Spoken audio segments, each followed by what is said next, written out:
My husband wants me to be a mother to his affair child.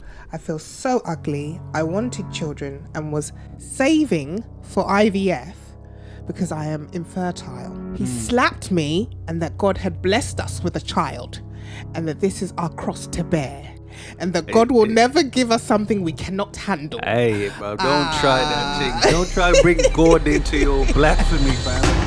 You out there doing treachery. Shenanigans. And then you want to say God doesn't give us things we can't handle. What? Now I know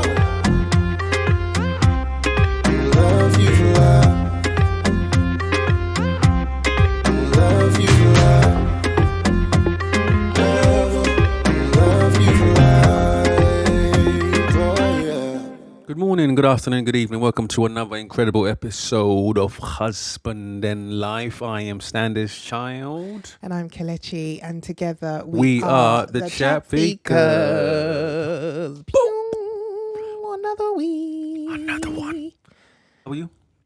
I'm good. Rested. It's a lovely bank holiday weekend. Just resting. I heard you bragging, or you had me bragging. I heard you bragging, my friend. You were gone. You were like... It was like trying to start a lawnmower, bro. Chainsaw. Mate, Here. that's what I've been doing this weekend. Sleeping and bragging. That's what you've been doing this No, weekend. I've been birthday week. After it was done, I was trimming my hedge, cutting the grass, going to the skip, rugby practice, all in a space of like 3 hours. Well done. It was a lot, but we move. Now we're here for the people. Yes, indeed. Just another juicy week. So talk to me. Juicy. What we got? So, another scandalous week. Scandalous week. Scandalous, guys. Okay, because I be here for the streets, and so I thought I'd share what I found, guys. Okay. It's juicy. Before we get there, this moment right here would be the perfect time for you to subscribe. Oh yeah. Right now. It's there. See, so just press it. There you go. Subscribe, share. You never know who needs this. They might just need some entertainment today. In the mighty name of Jesus. Talking about Jesus. It's a good segue there. Okay. Juicy. Talk to me. We're gonna be praying for the Lord Almighty to come and save us from this story. All right. So the headline of the story is my husband wants me to be a mother to his affair child. Wait. Okay, that's what we're starting with today, guys. Get your tea, your beverage, whatever you like to drink, your coffee, wine, whatever time it is where you are at. Sit down, get a blanket, because I got my blanket, it's cold. And just listen to the madness. Okay, so my husband wants me to be a mother to his affair child. I, 29 female, and my husband, 44 male. Yes, we've already had this conversation about age gap relationships, but we move. That's a strong. We move. That's a strong gap. It's a strong gap, yeah? Hey. So 44 male have been together for 5 years. So they've been together for 5 years. She was 24. Then he was like 40. Oh. 39. All right. Okay. So we've been together for 5 years and married for 2. I met him at the church. And I met him at the church I started going to when I moved cities to start my career. I work for an insurance company and he's a pastor. Okay. I know that we have a notable age gap, but he has always been kind to me and made me feel special. Bless her. Bless her heart. God bless her. Anyhow, a week ago, he came home and told me we needed to talk. We don't like it when we say we need to talk. Because we never bring out anything good when we need to talk.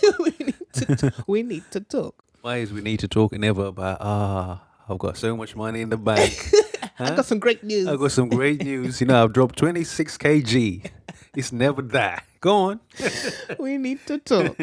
He told me through tears that he had been having an affair with one of our community members, 34 female. Hey. And that she had been pregnant with twins. God damn. I'm sorry, I gotta say it. She had gone into labor and she and one of the twins died, and the other is in the NICU. Hey. So those of you that don't know what the NICU is, it is the intensive care unit for neonatal babies. Okay. Jesus. He said we need to step up and that he wants me to turn my office into a nursery and set up a cot in the room so we can take turns. Take turns for what, guys? Is what I need to know. Jesus. We need to call on Jesus for this one because what? Okay. Take turns. Bruh, this is just Redecorate my outrageous. office. This is the man of God. Man of the cloth. With the cloth. Now we have to do decorating with different fabrics. Now we. Okay. Okay. Let's carry on because we ain't ready. We ain't ready for the rest of it, guys. Okay. I became distressed and told him I wanted some time to think, that I was not sure what I wanted to do. Okay. He told me that I had made a vow to him in marriage and that God had blessed us with a child and that this is our cross to bear and that God will never give us something we cannot handle. Hey, bro, don't try that thing. Don't try to bring God into your blasphemy, fam. God had nothing to do with this. Huh? This is how people use God's name in vain, bro. This is what they mean, isn't it? Huh? You were out there doing treachery. Shenanigans. And then you want to say God doesn't give us things we can't handle. What? What makes me laugh is he said she took a vow. He also took a vow. A vow to not commit adultery was a big one. It was a massive Hey. one. You broke the vow when you decided to commit adultery. Hello? Okay. We're going to just skip through that. We're just going to pretend like it didn't happen. Now we must bear the cross, he said. Bear the cross. The cross. Anyway, I told him that it seemed God had given her more than she could handle because she had died. And I know I should not have said what I said, but I wasn't thinking correctly. He slapped me. Wahala. Do you love travel and do you love money? Now we have been able to combine the two things that we love the most, which is travel and money. And here we are living the lifestyle that we've always dreamed about. We are no longer worrying about our annual leave because we are not 9-to-5ers and we're not living paycheck to paycheck. You can monetize travel to help you live the lifestyle that you want, travel the world, and help other people understand how they can travel the world too. We help our clients to book the most amazing holidays, just like this one that we're on at the moment. And we want to help other people also live this lifestyle. So if you're interested, please do send us a message and we will give you all the information that you want. Making travel pay, that's what we do. He slapped me and told me that I needed to serve my husband, that God had chosen me as this child's mother and I needed to be his humble servant. Okay. All right, let's pause. Pause, guys. What? Pause. What? Okay. Let's break this down. All right. Okay. So first of all, you have violated our trust. You've been out here doing delicious activities. For delicious, thirsty. Newly married, 2 years in, fam. 2 years in, you know. That's brand new. That's honeymoon time. I love you so much. So, wow. So now that means no. Because listen, babies don't just come out the moment they go in. It means that if you're married for 2 years, it was only a year and a little bit that you lot were having. Thank you. Because it takes 9 months to grow the baby. It takes 9 months to grow it. It takes time to conceive it. You don't just go. She didn't just lay down. Straight away. We don't know. We don't know. You never know. But we would assume that she just didn't just lay down the first time and that was it. It's been going on for some time. That means a year into your marriage, you already violated your vows. Okay, that's one. And secondly, the fact that you put your paws on her to say, she caught hands. God has said you are supposed to. She caught hands. She's been abused. She's been assaulted. No, that's not it. Assaulted. That's not the way. Nah. We do not. No. Don't put that on God. God's got nothing to do with this. No. Absolutely. And it actually angers me that he has used God as his excuse for his bad behavior. Aye. But let's continue because it just gets juicier. It's warming up. We're just warming up, guys. I hope you're comfortable. So she said, I just feel so strange. Yesterday I cried so hard I threw up. This woman died. Yet I feel bad for myself. I feel so ugly. I wanted children and was saving for IVF because I am infertile. But now that I have a chance to have a child, I don't know. I don't want it. I feel like I'd be robbing his mother's grave. Oh, God. Jesus. Robbing the grave. Yeah. And she goes on to say she became very, very stressed and distressed and told him that she wanted some time to think. She wasn't sure if she wanted to do this. He told me that I had made a vow to him in marriage that God had blessed us with a child, that this is our cross to bear and that we should bear it, basically. My guy is just strong arming it with that man strength, bro. Like, this is what we're going to do. Oh, God. Okay. So she feels like she's robbing the mother's grave, and she has prayed to God, but she just feels, honestly, like he's not listening. I feel like I have truly seen my husband and he no longer looks kind. He looks his age and very tired. I want to abandon him and the child. I'm only 29. I can start over. I have a remote job. I can take a day off when he goes to the NICU, pack my essentials and leave. Right. Neither him nor the child deserve this. And although this is my circus, that is not my monkey. What should I do? Got it. Mate, there's got so many layers. There's so much. The fact that you're already thinking of your escape plan says you're a thinking person. You know this is wrong. You know he's violated. And you actually understand that you deserve more, because people don't actually think they deserve more in these situations. Because you could go, because I'm infertile, maybe this is our chance to have a baby together. This is the sign from God telling me not to waste my money, save my money and put it somewhere else. Now look at this gift he's just dropped on me. It's not a gift. It's not a gift. You have such resentment for that child. It's unbelievable. You would have such resentment because you know where the child's come from, and the child has not come from you. And I just think it would be better to not be involved at all. She's absolutely right to pack her stuff and go. That is a deal breaker if I ever heard one, as far as I'm concerned. What if they had been trying? I'm trying to see. Yeah. What if they had been trying for, let's say, 5 years? They've only been together 5 years, babe. So so they have been trying. they ain't been trying that long. So they maybe okay. For the 2 years they've been married, they've been trying. 2 years they've been together 5, married 2. Yes. Okay. Yes. Okay. So What's your point? Even if they were trying, where are you going with it? Because you have to be devil's advocate, isn't it? We need the devil up in here. Tell me where we going with this? I tried to concept. help. I tried to help my guy with the 2 years. What are you trying? From a man's perspective, what are you trying to tell us? Because they were trying. Then what? I was trying to say maybe they had tried and it wasn't working, and then my guy thought, let me go out there and try and bear it. What's it? So bear the cross to bear. The cross to bear, because you're not bearing fruit. That's something you would discuss with your wife before you step out. You should have said, listen. There's such things as surrogates. You don't need to actually insert your penis into the vagina for you to have a baby. Yeah. We have wonderful medical interventions now that allow us to have children without cheating on our wives. Yeah, you should have put the money where your mouth is and gone and got yourself a surrogate. Okay, and then you wouldn't have this issue. If that's really what he was trying to do, was like, we need to have a baby in our family. Let's do it this way.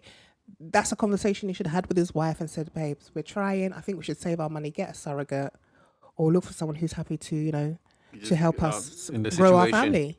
That's different. But for you to have an affair, which means that you, at least a year into your marriage, if not longer, we don't know, but at least a year into your marriage, you were sleeping with someone from your community, from your church community, which is so wrong on so many levels, because you're supposed to be a person of leadership. We are looking to you. We are following you. We are listening to every word you say. You have power. This is why people have so much negativity attached to religion, because of pastors like this that abuse their position. Yes. Like 100%. There's so many stories of this kind of thing happening over and over again. This is why people are so against religion and church in general. Church, because people exploit it and use it for their own gain. You know, and they just say, I'm human. And God will forgive me. And You're supposed to be a leader. You're supposed to nurture your congregation. You're not supposed to lay down with them and bear children whilst your wife is at home. Feeling, feeling adequate because she can't have bear children for you. She's infertile. Like, how very dare you? And then to come home and tell her that she must, with M-U-S-T, must take it like a G. Must take it and just change her office into a nursery, and we can take turns. Are you mad? Are you crazy? Are you mad? You've lost your mind, okay? There's absolutely no way. Yeah. You were taking turns by yourself, bruv. Because I'm gone. Yeah. It's a deal breaker. 100%. And the fact that he then slapped her. Hey. Violence. Hey. There's no words. The way I would have packed my bag so quickly, yeah? Would have packed my bag so quickly and said, deuces. you and your baby can find another woman. There's plenty that you can choose from now that we know that. Now you know you're out here recruiting. Now we know that you're recruiting from your congregation. I'm sure there's plenty of women in the congregation that would happily take on this cross to bear. Okay, because I am bearing it. Okay. Aye. Yeah. This is when she said, I finally looked to him properly and saw that he was no longer kind and he looked old. He looked his age. That's when you know the love is gone. The love is gone. And you've seen him for, I'm sure he's been showing you who he really is, to be fair. You've just been missing those red flags. Okay. Every time he said, I've got Bible study today. Yes, that's it. Every time he said, there's a late night congregation meeting, when really he was not going there. He was going to do jokey with his gal. Yeah, because this is the thing, isn't it? Where people go, he's older, so he's going to provide financial security for me. I'm younger. He's going to have life experiences for me. Even though it's a notable age gap difference. Notable is what she said. I felt he was kind, he was care. Which is fine. That's fantastic. And maybe she lacked that in previous relationships. And that's why she felt like she needed to. And also because he was a man of God, she thought, yes, I'm safe. I'm safe in the streets. It ain't safe. Not even for the law. She realized she's not safe. So my advice to her would be to pack everything, pack it all up. Find yourself the best lawyer you can. Okay, the best divorce lawyer, and let's move on. Like she said, she's 29. She's still young. Yeah, she can still live life. She's got a remote job. She can move wherever she needs to move to. Move far away, babes, and move on. Because even if you were thinking about staying for the baby and helping him with the baby, that's admirable for you. But the fact that he striked you is where I draw the line. You can't be striking me. Because if he strikes you this time, he's going to strike you again and again and again. So, hell no. Two deal breakers right there. Back to back. Right there. Yeah. And you're not the one that made the decision to go and step out of the marriage. He did. These are the consequences of stepping out of the marriage and selfishly deciding that you're going to be laying down with someone else. Yeah, because he hasn't even apologized, validated how you're feeling. Doesn't care. He doesn't care how you feel, how you actually... Didn't even want to give her a minute to think about it. No. So this is what we're doing, this is how we're moving. So... You can move like that by yourself. You can move like that. On your own. Okay, that's it. But that's how we feel about it, guys. Yes. Tell us how you feel about this story, this wild man of the cloth story. And make sure you put it in the comments. Tell us if you know anyone that's been in this situation, or you know of any stories that are similar. We would love to chat to you. Make sure you like, subscribe, comment, share it with a friend, and we will see you next week. Thank you for watching. Take care. Bye bye. Bye bye. Now I know.